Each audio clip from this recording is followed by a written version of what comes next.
जो हमारे दिखने वाले जीव हैं उनसे ज्यादा बीमारियां सूक्ष्म जीवों से होती है। इसका प्रकरण उदाहरण में आप कोरोना ले सकते हैं। जो तरंगे यज्ञ के माध्यम से और कॉस्मिक एनर्जी इसके माध्यम से यहाँ पे इकट्ठी होती है, उसमें ये सब औषधियाँ चढ़कर लोकांतर तक पहुँचती है, ना कि 5 एकड़ के क्षेत्र में ही फैले।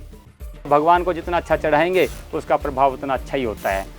जो इस सामग्री के माध्यम से धूम्र निकलता है, धुआं निकलता है, उससे हमारी जो है वातावरण मजबूत होता है। कौन कौन सी बीमारियों की दवा है ये? जो हमारे जितने भी सूक्ष्म जीव हैं उन सब की बीमारी की दवाई है ये। नैनो टेक्नोलॉजी है हमारे अपने आप को स्वस्थ रखने के लिए, पर्यावरण के माध्यम से पूरे पौधों को स्वस्थ रखने के लिए, पूरे जीव जगत को स्वस्थ रखने के लिए।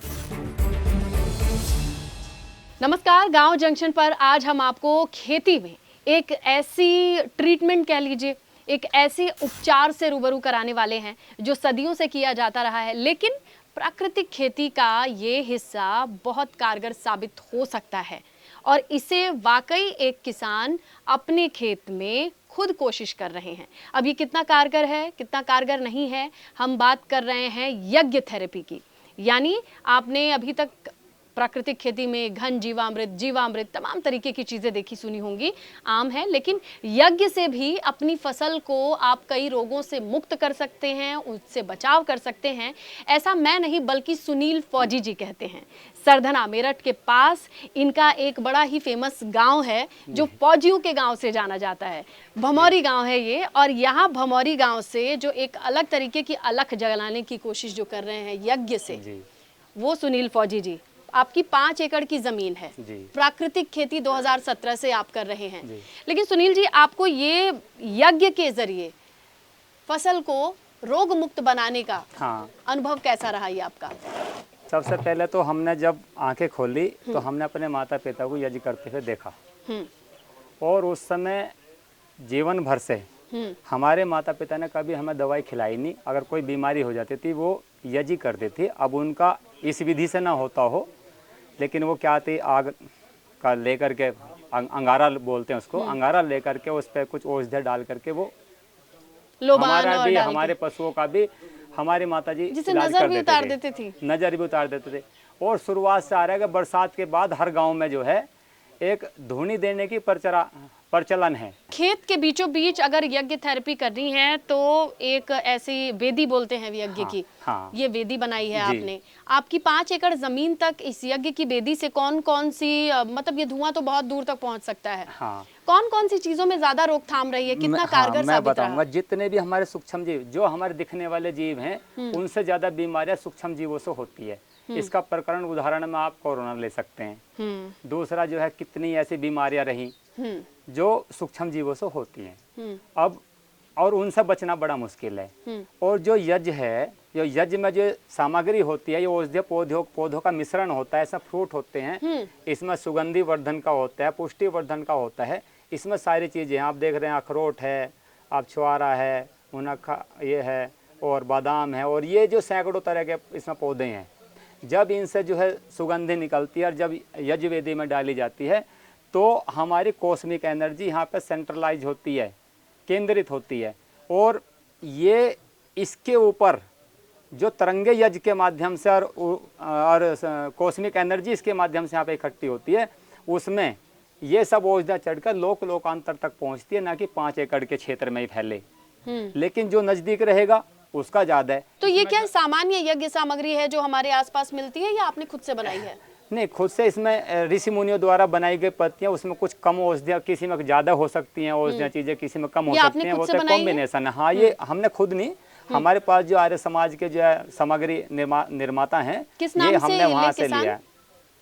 किसान नहीं हो तो सोमपाल शास्त्री जी हैं, और वर्णाव्रत गुरुकुल जहाँ लक्षागिरी रहता, वहाँ पे एक आश्रम है, वहाँ से हमें सामग्री लेकर आश्रम से ना लेना हो, अगर किसान खुद बनाना चाहे, या फिर वो कैसे करे? फिर तो उसका तो इसमें बहुत है, तकरीबन 100 पौधे 100-125 पौधे तक मिलते हैं। तो उस तरह से तो मैं नाम चर्चा करने में काफी समय लगेगा, लेकिन उसका विधान है, वो बन सकती है। और सामान्य यज्ञ सामग्री जो हमारे आसपास मिलती है उसमें जो है थोड़ी कंजूसी कर लेते हैं।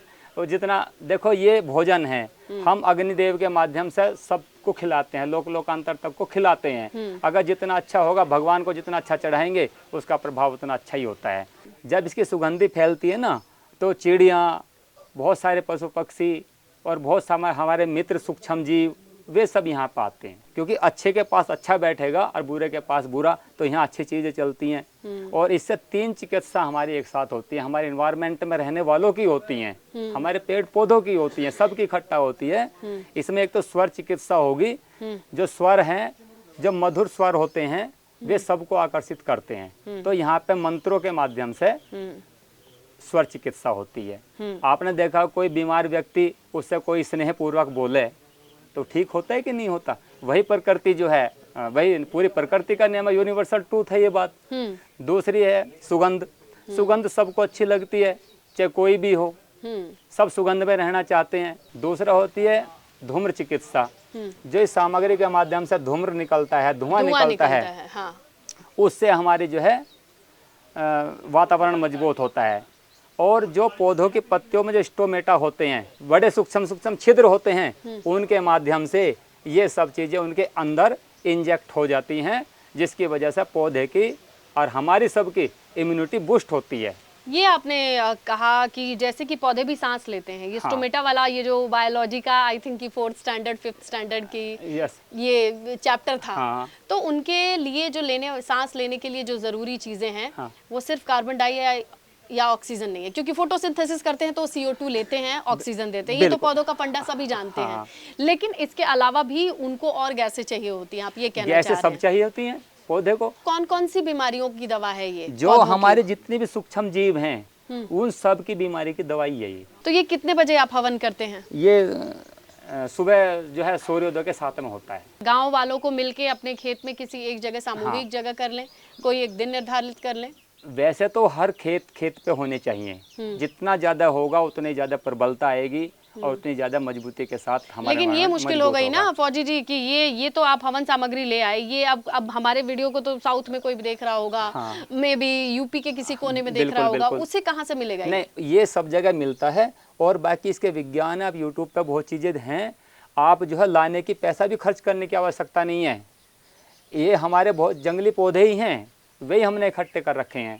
लेकिन ये है कि किसी के पास समय नहीं है तो हमारे किसी साथी ने हमारा सहयोग कर दिया, बस इतना ही है। कुल मिला के आप ये कितने साल से कर रहे हैं? देखो, हम यज्ञ वगैरह का तो यज्ञ आधारित खेती तो हमारी पहले से ही हो रही है। हमारे पिताजी ने, हमारे माताजी ने, हमने कहा जैसे आप खोला तो हमने देखा पीढ़ियों से चल रही है। और बाकी बहुत लोग करते हैं, बहुत किसान भी हैं ऐसे, और साथ में जो है यज्ञ की परंपराएं हैं हमारे समाज में, हमारी संस्कृति में। तो यानी कोई भी किसान कर सकता है, ये किसी भी धार्मिक अनुष्ठान से ऊपर, ये धार्मिक अनुष्ठान नहीं है, ये वैज्ञानिक अनुष्ठान है। और इसमें जो है नैनो टेक्नोलॉजी है, हमारे अपने आप को स्वस्थ रखने के लिए, पर्यावरण के माध्यम से पूरे पौधों को स्वस्थ रखने के लिए, पूरे जीव जगत को स्वस्थ रखने के लिए। आपने कौन सी बीमारी ऐसी देखी है जो पड़ोस में आई लेकिन आपके खेत में नहीं आई? एक फंगस की बीमारी आती है, फंगस से बीमारियां आती हैं, वो इसके धुएं से हमारे खेत में आप जाकर के देख सकते हो। कोई एक सिंगल केस नहीं है फंगस का केस नहीं है आपके यहाँ। और आपका जो है जड़ों में बहुत सारे ऐसे निमिटोड्स आ जाते हैं, हमारे खेत में कोई निमिटोड्स नहीं है। क्यों? क्योंकि इसकी भस्म उसमें जाती है और पौधों ने अपने आप को इम्यूनिटी अपनी बढ़ा ली है। आप अपने कैमरे को आप जाकर के देखिए कि जो रासायनिक खेती हैं उनके रंग देखिए, उनके शेप साइज देखिए, और जो यहाँ पर लगे हुए हैं उनके शेप साइज और रंग देखिए। सुनील फौजी जी से कोई सवाल पूछना हो आपको तो इनका नंबर हम डिस्क्रिप्शन में भी देंगे। और फौजी जी एक बार अपना नंबर बता दें। 7830051579। तो इस तरीके से आप तक मदद ज़रूर पहुंचेगी। हमारी कोशिश है कि ऐसी जानकारी आप तक पहुंचाएं। अगर पसंद आई हो तो लाइक कीजिएगा और साझा कीजिएगा अपने ही जैसे किसी और किसान के पास। गांव जंक्शन के लिए मैं स्नेहलता। गांव जंक्शन को सभी सोशल मीडिया प्लेटफॉर्म्स पर फॉलो करें। व्हाट्सएप चैनल और जीमेल आईडी पर भी संपर्क साध सकते हैं।